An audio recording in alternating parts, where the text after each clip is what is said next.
30년 보위부 준장의 탈북. 그의 충격적 선택. 북한 소식 탈북자 사연별이. 국가보위부 준장. 자유를 향한 30년의 여정. 아버지의 눈물.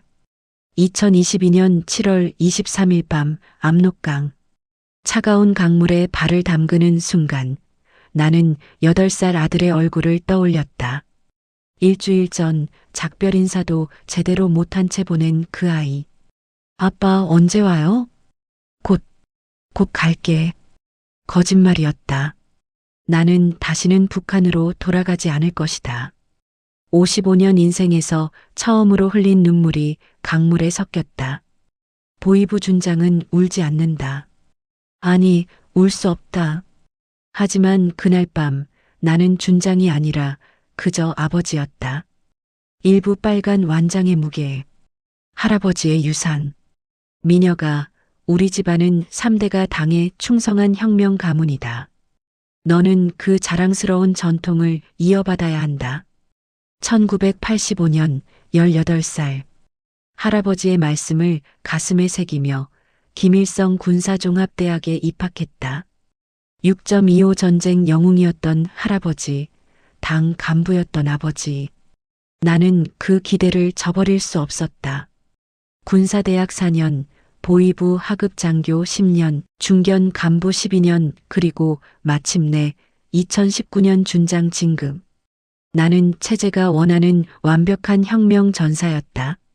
하지만 그 30년 동안 나는 단 한 번도 밤하늘의 별을 제대로 본 적이 없었다. 항상 고개를 숙이고 앞만 보고 시키는 대로만 살았다. 첫 번째 균열 친구 철수. 1998년 가을, 고난의 행군 시기. 강동무, 이번 조사 대상은 리철수 동무요. 철수는 내 중학교 동창이었다. 평양 제1중학교에서 함께 공부하고 함께 군대에 갔던 친구. 혐의는 중국살 밀매. 조사실에서 마주한 철수는 앙상하게 마른 얼굴로 나를 봤다. 미녀가, 아니, 강준장 동무. 나는 아이들이 굶어 죽는 걸 볼 수가 없었소. 그의 눈에서 눈물이 흘렀다. 당에 충성하는 것과 내 아이들을 먹이는 것, 둘 중 하나를 선택해야 한다면 나는 아이들을 선택했소. 그날 밤 나는 보고서를 쓰며 처음으로 손이 떨렸다. 결국 철수는 정치범수용소로 보내졌고 그곳에서 6개월 만에 사망했다. 나는 그의 장례식에 가지 못했다. 아니, 가지 않았다. 보위부 준장이 반역자의 장례식에 갈 수 없었다. 그날 이후 30년간 나는 단 한 번도 철수의 무덤을 찾지 못했다. 2001년 여름 첫 딸 지은이가 태어났다. 산부인과 복도에서 아내를 기다리며 창밖을 봤다. 평양의 여름 하늘은 흐렸고 해는 뿌옇게 가려져 있었다. 축하합니다. 건강한 딸입니다. 처음 안아본 그 작은 생명. 작은 손가락들, 작게 움직이는 입술. 그 순간 생각했다. 이 아이만큼은 행복하게 해주고 싶다. 하지만 어떻게? 이 땅에서? 이 체제 안에서? 아들의 질문. 2014년 가을, 7살 아들 민준이가 물었다.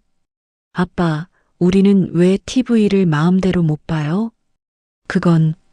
그건 당에서 우리에게 좋은 것만 보여주시는 거란다. 근데 아빠, 지은 누나는 중국에서 다른 TV도 본대요. 만화도 많고요. 그날 밤 나는 아들에게 거짓말한 것이 가슴 아팠다. 보위부 준장은 진실을 알고 있었다. 하지만 아버지는 그 진실을 아들에게 말해줄 수 없었다. 아내의 침묵. 2019년 어느 겨울밤 아내 순이가 조용히 말했다. 여보, 우리 이렇게 사는 게 맞을까요? 무슨 소리요? 아니에요. 그냥 피곤해서 그래요.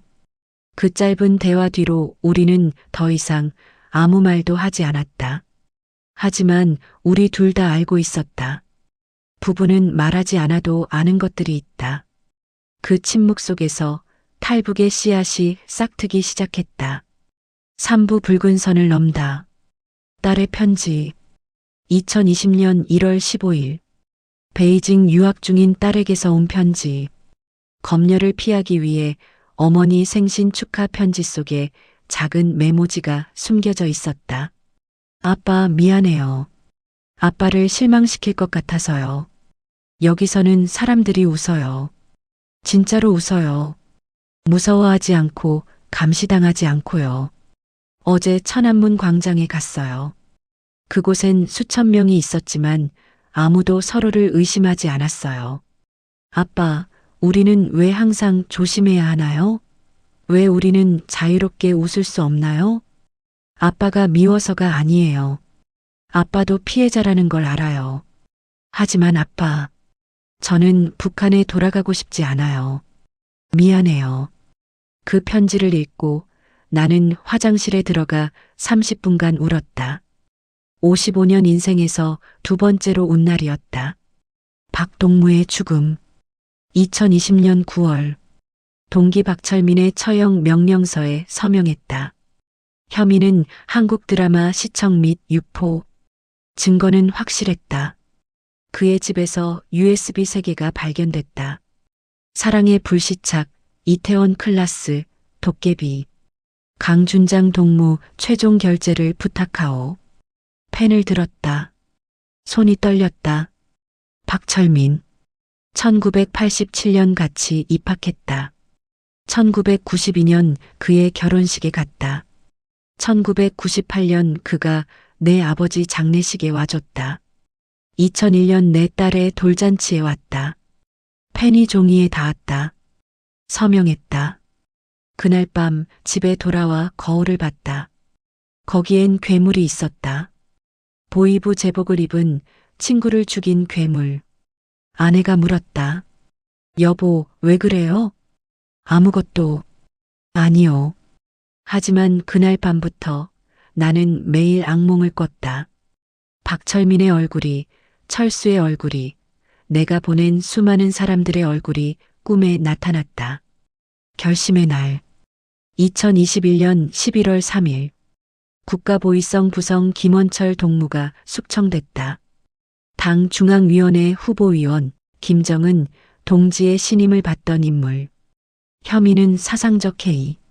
그는 내 직속 상관이었다.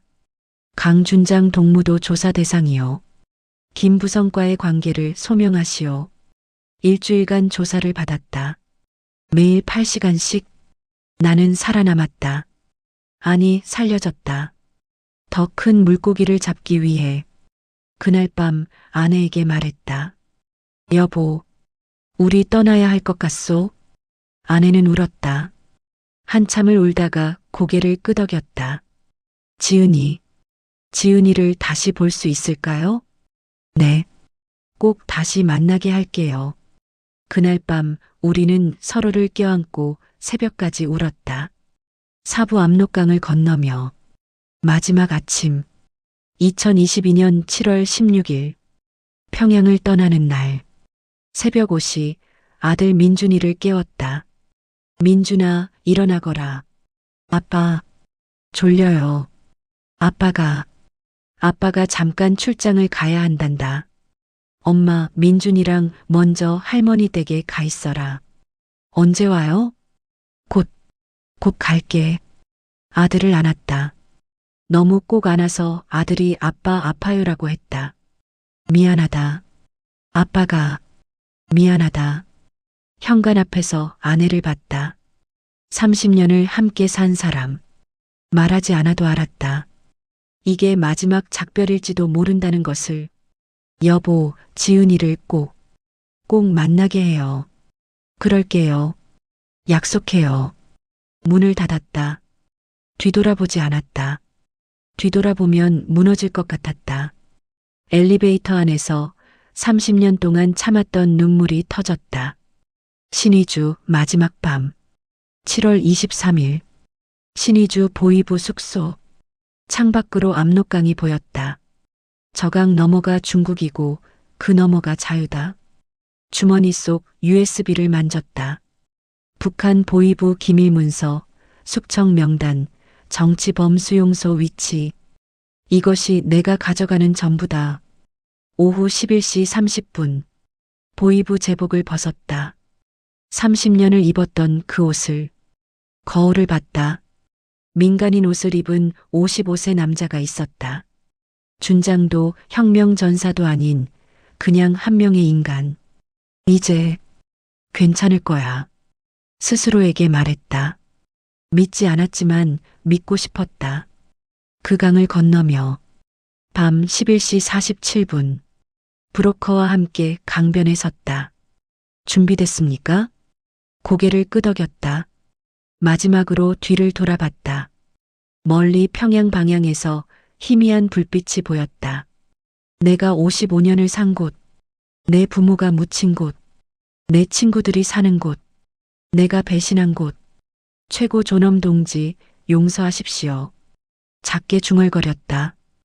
용서받지 못할 것을 알면서도 강물에 발을 담갔다. 차가웠다. 7월인데도 뼛속까지 시렸다. 한 걸음, 또 한 걸음.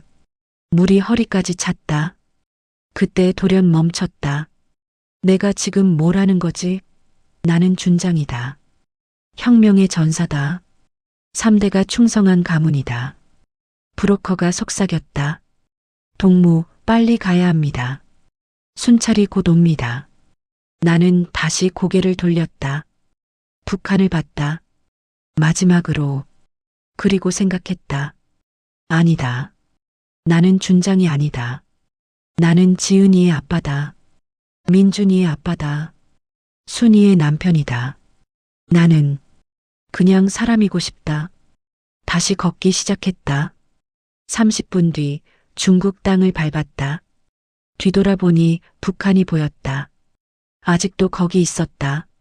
하지만 나는 더 이상 거기 없었다. 주저앉아 울었다. 소리내서 처음으로 자유롭게. 오부 자유라는 이름의 무게. 가족 상봉. 2022년 8월 17일. 인천공항. 출국장에서 3주 만에 아내와 아들을 봤다. 그리고 2년 만에 딸을 봤다. 지은아. 딸이 달려와 안겼다. 아빠.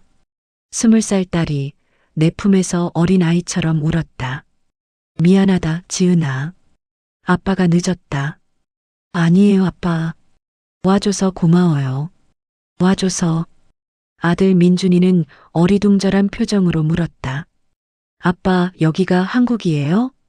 그래, 민준아. 여기가 우리 새집이란다. 아내는 말없이 내 손을 잡았다. 30년을 함께 산 그 손. 여전히 따뜻했다.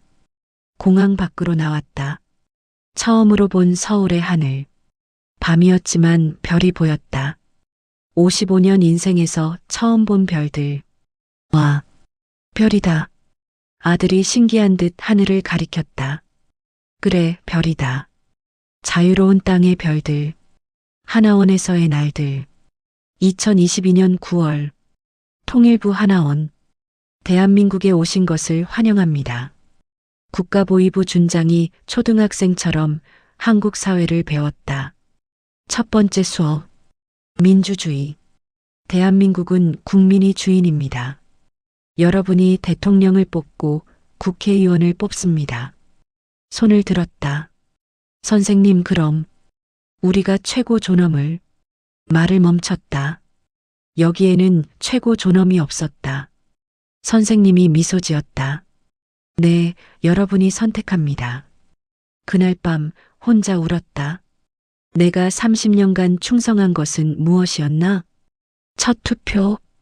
2024년 4월. 국회의원 선거. 투표소에 갔다.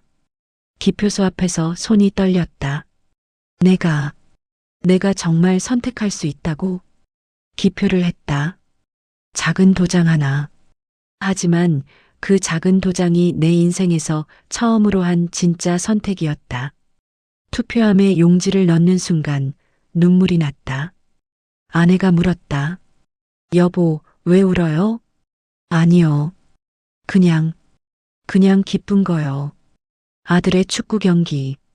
2024년 가을. 아들 민준이의 고등학교 축구 경기. 관중석에서 아내와 딸과 함께 응원했다. 민준아, 파이팅! 아들이 골을 넣었다. 환호성을 질렀다. 옆 사람들과 하이파이브를 했다. 이게 정상적인 아버지의 모습이구나. 북한에서는 단 한 번도 아들의 경기를 본 적이 없었다. 항상 일이 바빴다. 아니, 바빴다고 믿었다. 경기가 끝나고 아들이 달려왔다. 아빠 봤어요? 그럼 아빠가 다 봤지. 우리 민준이 최고다. 아들이 환하게 웃었다. 그 순간 깨달았다. 이게 내가 원했던 것이라고. 제복도 권력도 충성도 아닌 그냥 아들의 웃음 어머니께. 2025년 추석. 북한에 계신 어머니께 편지를 쓴다. 보낼 수 없다는 걸 알면서도 어머니, 아들 민혁입니다. 용서해 주십시오. 아들이 가문의 명예를 더럽혔습니다. 할아버지께서 피로 지킨 혁명 가문의 전통을, 아버지께서 평생 바친 그 충성을 제가 배신했습니다. 하지만 어머니, 제가 이기적이라고 욕하셔도 할 말이 없지만 한 가지만은 이해해 주십시오. 저는 제 아이들에게 자유를 주고 싶었습니다. 지은이가 하고 싶은 말을 할 수 있고, 민준이가 보고 싶은 걸 볼 수 있고, 순이가 꿈꾸던 작은 가게를 가질 수 있는 곳. 어머니, 여기 하늘은 맑습니다. 별이 보입니다. 아들 민혁 올림. 편지를 쓰며 운다. 65세 노모를 양강도 산골로 보낸 불효자식. 친구 철수에게. 밤마다 꿈에 나타나는 친구에게. 철수야, 미안하다. 내가 옳았다. 당에 대한 충성보다 아이들을 먹이는 게 먼저였다. 나는 내 편을 들어줬어야 했다. 아니, 최소한 보고서를 쓰지 말았어야 했다. 하지만 나는 겁쟁이였다. 내 목숨보다 내 계급장이 더 소중했다. 이제 와서 용서를 구하는 게 비겁하다는 걸 안다. 하지만 철수야, 나 정말 미안하다. 내가 세상을 떠난 지 27년이 지났지만 나는 매일 밤 내 얼굴을 본다. 그리고 매일 밤 운다. 친구였던 민혁이가 박동무에게 철민동무 서명했던 그 펜이 아직도 제 책상에 있습니다. 매일 그 펜을 봅니다. 그리고 매일 당신을 생각합니다. 당신도 드라마를 보고 싶었던 게 아니죠. 그냥 다른 세상이 궁금했던 거죠. 그게 죄가 되는 세상이 잘못된 거였습니다. 동무, 저는 이제 그 드라마들을 봅니다. 사랑의 불시착도 봤습니다. 웃기게도 북한 장교가 남한 여자를 사랑하는 이야기더군요. 보면서 생각했습니다. 우리도 저렇게 사랑하고 웃고 울 수 있는 사람들이었다고. 미안합니다. 정말 미안합니다. 강민혁 올린 별이 보이는 밤. 2025년 11월 11일. 서울 한강공원. 가족들과 함께 산책한다. 딸 지은이는 대학생이 되어 정치학을 공부한다. 아빠, 나는 통일 전문가가 될 거예요. 북한 사람들도 자유를 누릴 수 있게요. 아들 민준이는 축구부 주전이 되었다. 아빠, 다음 주 결승전 꼭 와야 돼요. 아내 순이는 작은 베이커리 카페를 운영한다. 여보, 오늘 새 빵 만들었어요. 맛 좀 봐요. 나는 통일연구원에서 일하며 북한의 진실을 알린다. 강변에 앉아 하늘을 본다. 별들이 빛난다. 아빠, 별 예쁘다. 민준이가 손으로 별을 가리킨다. 그래, 예쁘지? 북한에서도 저런 별 볼 수 있어요? 응.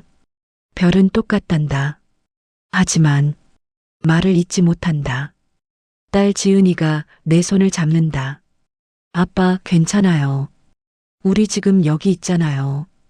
그래, 우리는 지금 여기 있다. 자유로운 땅에서 별이 보이는 밤에 가족과 함께 눈물이 난다. 하지만 이제는 슬픔의 눈물이 아니다. 감사의 눈물이다. 3년 전 그날 밤 압록강을 건너며 생각했습니다. 내가 과연 잘한 걸까? 지금도 확신할 수 없습니다. 북한에 남겨둔 어머니, 동생, 가족, 친구들. 그들은 내 선택의 대가를 치르고 있습니다. 하지만 한 가지는 확신합니다. 내 아이들은 이제 자유롭게 웃습니다. 두려워하지 않고 감시당하지 않고 꿈꿀 수 있습니다. 그것만으로도 제 선택은 의미가 있었다고 믿고 싶습니다. 언젠가 북한의 모든 어머니들도 아버지들도 아이들도 이 자유를 누릴 수 있기를. 그날까지 저는 이 별이 보이는 땅에서 그들을 기억하겠습니다. 2025년 11월 11일 한강 별빛 아래에서 전 국가보위부 준장 강민혁 가명. 자유란 공짜가 아닙니다. 누군가의 희생과 누군가의 눈물로 만들어집니다. 하지만 그 자유 속에서 피어나는 한 아이의 웃음은 모든 아픔을 견딜 가치가 있습니다.